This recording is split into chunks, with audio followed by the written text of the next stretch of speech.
மக்கள் அனைவருக்கும் வணக்கம். வீடியோக்குள்ளே போகிறதுக்கு முன்னாடி நீங்கள் நம்ம சேனலுக்கு புதிய பார்வையாளர்கள் இருந்தீங்கன்னா மறக்காம நம்ம சேனல் சப்ஸ்கிரைப் பண்ணிக்கோங்க. அதாவது அரசியல் தொடர்பான நிகழ்வுகளை உடனுக்குடன் தெரிஞ்சுக்க நம்ம சேனலை சப்ஸ்கிரைப் பண்ணிக்கோங்க. வாங்க மக்களே வீடியோக்குள்ளே போகலாம். தாவேக்காவில் இருந்து நிர்வாகிகள் திடீரென நீக்கம், விஜய் எடுத்த அதிரடி முடிவு. அது என்ன முடிவு, ஏன் நிர்வாகிகளை அதிரடியாக நீக்கம் செஞ்சார் அப்படின்றத பொறுத்திருந்து பார்க்கலாம். வீடியோ கொஞ்சம் ஸ்கிப் பண்ணாமல் பாருங்கள் மக்களே. வாங்க வீடியோக்குள்ளே போகலாம். அதாவது வந்து பார்த்திங்கன்னா தாவேக்காவில் வந்து பார்த்திங்கன்னா நிறைய நிர்வாகிகள், அது மட்டும் இல்லை இளைஞர்களின் ஆதரவுகள், தொண்டர்கள் என ஏராளமானோர் இருக்கிறார்கள். இதில் இருப்பது தான் ஒரு சிக்கல் அப்படின்னு என்ன கேட்டிங்கன்னா, இவ்வளோ பேர் இருந்தால் என்ன சிக்கல் அப்படின்னு கேட்டிங்கன்னா, இதில் வந்து பார்த்திங்கன்னா எதிர்க்கட்சிகள் வந்து மிகவும் சுலபமாக இவர்களை பணம் காட்டி ஆசை காட்டி இழுத்து விடுகிறார்கள். அதாவது இவர்கள் அதிகமாக இருக்கும்பொழுது இவர்களுக்கு அந்த கட்சியின் மேல் அவ்வளவு ஆதரவு இருக்கிறதுனால தான் இவர்கள் அக்கட்சியில் ஆதரவாக தொண்டராக இருக்கார்கள். ஆனால் வந்து பார்த்திங்கன்னா இப்பொழுது அவர்கள் கேட்கும் பதவி கிடைக்கவில்லை என்றால் இதையே சாக்காக பயன்படுத்தி எதிர்க்கட்சிகள் நான் அதை தருகிறேன் வாருங்கள் அப்படின்றது பணம் காட்டி ஆசையை காட்டி வந்து பார்த்திங்கன்னா அவரை தன் பக்கம் இழுத்து கொள்கிறார்கள். தன் பக்கம் இழுத்து விட்டால் பிரச்சனை இல்லையே, அவர்களுடன் போகிவிட்டார்கள் என்று நிம்மதியுடன் இருந்திடலாம். ஆனால் இப்பொழுது என்ன ஒரு புதிய சிக்கலாக இருக்கிறது என்றால், நான் அந்த கட்சியில் இருக்கும்பொழுதே பணம் கொடுத்து நீங்கள் அதே கட்சியில் இரு, அது எங்கென்ன நடக்குதோ அது எல்லாத்தையும் வந்து பார்த்திங்கன்னா எதிர்க்கட்சிகளுக்கு தெரிகிறது.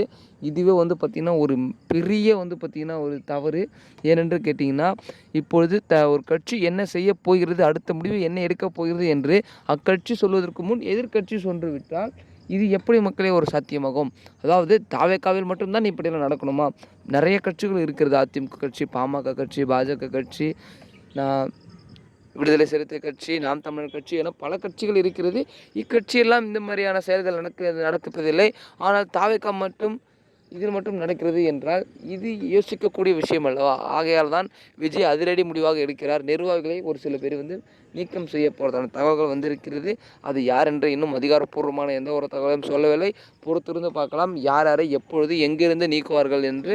அது மட்டும் இல்லை, 2026 சட்டமன்ற தேர்தல் நெருங்கி கொண்டிருக்கும் வகையில் அவர்களுடைய கட்சியின் வந்து பார்த்திங்கன்னா வேலை இன்னும் அப்படியே பாதையில் நின்று கொண்டிருக்கிறத சொல்லலாம். ஏன்னா அவர்கள் கடைசியாக கூட்டின பிரச்சார கூட்டத்தோடு சரி, கரூர் மாவட்டத்தோடு சரி, அவர்கள் இன்னும் எந்த ஒரு பொதுக்குழு கூட்டம் பிரச்சார கூட்டத்தை இன்னும் வந்து பார்த்திங்கன்னா தாவேக்கா சைட்லேருந்து எந்த ஒரு அதிகாரப்பூர்வமான தகவலும் வரல. அது கூடிய விரைவில் வரும் என்று எதிர்பார்க்கலாம். அது ஒரு பக்கம் இருந்தாலும் கூட இந்த மாதிரியெல்லாம் செயல்கள் நடக்கிறது என்று தாவேக்காவில் நிறைய மக்கள் வந்து பார்த்திங்கன்னா அவர்களுடைய ஆதரவு தொண்டர்கள் ரொம்ப வருத்தத்தில் தான் இருக்கிறார்கள். மக்களே யாரும் கவலைப்பட வேண்டாம். இது கூடிய விரைவில் வந்து பார்த்திங்கன்னா நமது தாவேக்கா தலைவர் விஜய் அவர்கள் இது திருத்தம் செய்து எந்த நிர்வாகிகள் அந்த மாதிரி இருக்கிறார்களோ அவர்களை அதிரடியாமல் நீக்கம் செய்வார் என்றதை பொறுத்திருந்து பார்க்கலாம். அது மட்டும் இல்லை மக்களே, வருகிற 2026 சட்டமன்ற தேர்தல் உங்களுடைய ஆதரவு யாருக்கு என்று மறக்காமல் கீழே கமெண்ட் செக்ஷனில் கமெண்ட் பண்ணுங்கள்.